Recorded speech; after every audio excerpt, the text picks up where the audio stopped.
நேர்களை டம்பல் ஒன்றாக கலந்துவிட்ட வாட்ஸ்அப் இனிமேல் இயங்காது என திடீரென தெரிவித்ததால் என்ன செய்வது என்பது மட்டுமல்லாமல் இதனால் பெரிய பாதிப்பு ஏற்படும் என அதிர்ச்சி தகவல்கள் வெளியாகின்றன. உண்மை நிலை என்ன என்ற தகவலுடன் நேரலையில் இணைகிறார் எமது செய்தித் தலைமை சண்முக சுந்தரம். வணக்கம் சண்முக சுந்தரம், இது குறித்த விரிவான தகவல்களை தற்போது வழங்கலாம்.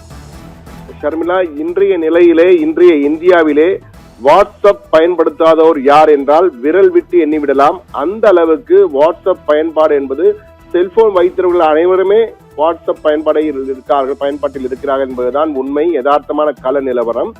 இந்த சூழ்நிலையில் தற்போது உச்சநீதிமன்றத்திலே ஒரு கடும் எச்சரிக்கை வாட்ஸ்அப் நிறுவனத்திற்கும் அதனுடைய உரிமையாளரான மெட்டா நிறுவனத்திற்கும் கடுமையான ஒரு விமர்சனம் வைக்கப்பட்டிருக்கிறது. தனிப்பட்ட தகவல்களை பகிர அனுமதிக்க மாட்டோம் என்று வாட்ஸ்அப், மெட்டா ஆகிய நிறுவனங்களுக்கு சுப்ரீம் கோர்ட் கண்டனம் தெரிவித்திருக்கிறது.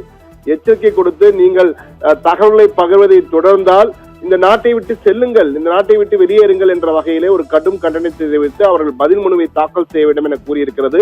அந்த விவரத்தை பிறகு தெரிவிக்கிறோம். அதுக்கு முன்னால் நம்முடைய நாட்டிலே கிட்டத்தட்ட 50 கோடி பேர் வாட்ஸ்அப்பை பயன்படுத்துகிறார்கள். ஒன்றல்ல இரண்டல்ல 50 கோடி.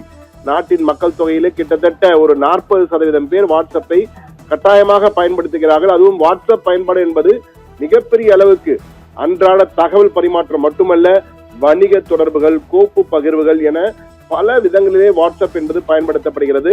ஒருவேளை திடீரென இந்த வணிக பாதிப்பு என்பது மிகப்பெரிய அளவுக்கு இருக்கும். என்றால் சிறிய மற்றும் நடுத்தர நிறுவனங்கள் வாடிக்கையாளர்களுடன் தொடர்பு கொள்ளவும், ஆர்டர்களை பெறவும், பணம் அனுப்பவும் வாட்ஸ்அப்பை பெரிதாக நம்பியிருக்கிறார்கள். இது வாட்ஸ்அப் ஒருவேளை தடை செய்யப்பட்டால் இந்த வணிகம் பெருமளவு பாதிக்கப்படும். அதே போன்று தகவல் தொடர்பு முடக்கம்.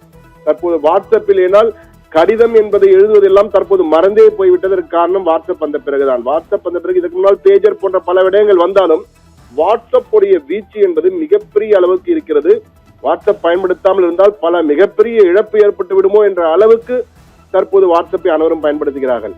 புகைப்படங்கள் ஆகட்டும், வீடியோ ஆகட்டும், ஆவணம் மிக எளிதாக இலவசமாக பகிர்ந்து வந்த இந்த முறை திடீரென தடைப்பட்டால் பெரிய அசௌகரியம் ஏற்பட வாய்ப்பு இருப்பதாக பொதுவாக பேசப்படுகிறது.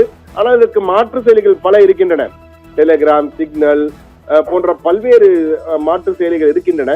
ஆனால் உடனடியாக இதனுடைய தாக்கம் நிறுத்தப்பட்டால் மிகப்பெரிய அளவுக்கு பாதிப்பு ஏற்படும் என்ற வகையிலே வாட்ஸ்அப் தடைப்பட்டால் என்று கூறப்படுகிறது.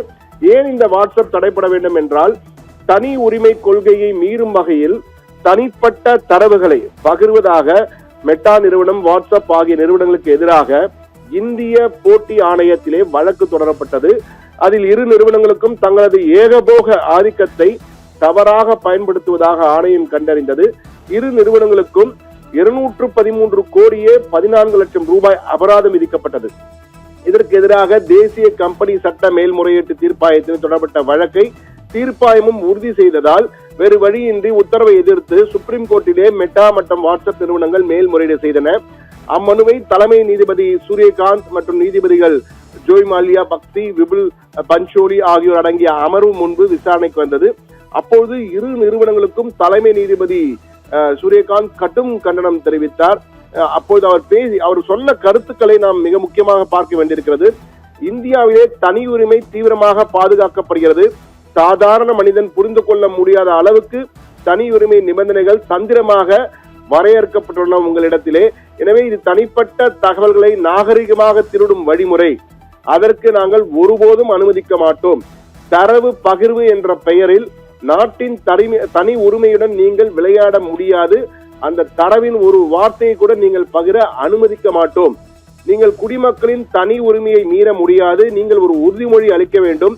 இல்லாவிட்டால் இடைக்கால உத்தரவு பிறப்பிப்போம் என்ற வகையிலே கடுமையாக எச்சரிக்கை விடுத்துள்ள நீதிபதி, உங்களால் முடியாவிட்டால் நாட்டை விட்டு வெளியேறுங்கள் என்ற வகையிலே ஒரு கருத்தினை முன்வைத்திருக்கிறார். என்றால் இந்தியர்களின் தரவு உரிமை பாதுகாப்பதிலே வாட்ஸ்அப், மெட்டா நிறுவனம், அதன் தாய் நிறுவனம் மெட்டா, வாட்ஸ்அப் மற்றும் அதன் தாய் நிறுவனம் மெட்டா பயனர்களின் தரவுகளை பகிரும் 2021 தனி உரிமை கொள்கை மூலம் வணிக கொள்ளையில் ஈடுபடுவதாக உச்சநீதிமன்றம் கடும் கண்டனம் தெரிவித்திருக்கிறது. தனி நபர்களின் தரவுகளை திருடுவதை அனுமதிக்க முடியாது என்றும் சட்டங்களை மதிக்காவிட்டால் நாட்டை விட்டு வெளியேறுங்கள் என்று எச்சரிக்கை விடுத்திருக்கிற நீதிமன்றம் 9ஆம் தேதிக்கு வழக்கையும் தள்ளி வைத்திருக்கிறது. எனவே இந்த எச்சரிக்கை தற்போது அடுத்த கட்டத்தில் என்ன நடக்கும், என்ன உத்தரவு பிறப்பிப்பார்கள் என்று தெரியாது. ஆனால் வாட்ஸ்அப் நிறுவனமும் இந்தியாவை விட்டு அவ்வளவு எளிதாக சென்று விடாது. என்றால் மிகப்பெரிய சந்தை கொண்டது இந்திய செல்போன் சந்தை என்பது. எனவே இந்த இடத்திலே வாட்ஸ்அப் போன்ற சமூக வலைதளங்களை பயன்படுத்துவதிலே அதிக அளவு இந்தியா தான் பயன்படுத்துவதால் இந்தியாவை விட்டு அவர்கள் நிச்சயம் வெளியேற மாட்டார்கள். ஆனால் இந்த சட்ட சிக்கல்கள், அந்த தனி தரவுகளை பகிரக்கூடாது என்றால் மிகப்பெரிய சிக்கல் அவர்களுக்கும் வரும். எனவே எப்படி செய்ய போகிறார்கள், என்ன அணுகுமுறையை கடைபிடிக்கப் போகிறார் என்பதை பொறுத்திருந்தான் பார்க்க வேண்டும். ஆனால் திடீரென வாட்ஸ்அப் இல்லாவிட்டால் என்ன செய்வீர்கள் என்ற கேள்வி வந்தால் அனைவரும் குழப்பத்தில் ஆழ்ந்து விட அந்த அளவுக்கு நம் அனைவரையும் ஊடுருவி இருக்கிறது இந்த வாட்ஸ்அப். ஆனால் வாட்ஸ்அப்புக்கு மாற்று செயலிகள் இருக்கின்றன.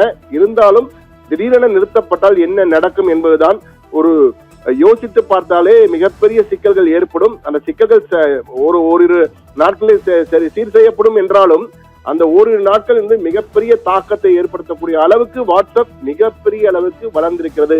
எனவே இதன் பயன்பாடுகளை சரியாக பயன்படுத்த வேண்டும்.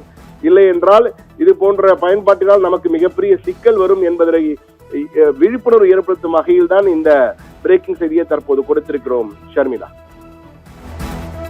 வாட்ஸ்அப்பிற்கு சுப்ரீம் கோர்ட் விடுத்த எச்சரிக்கை தொடர்பான முழு விவரங்களை வழங்கியமைக்கு நன்றி சண்முக சுந்தரம்.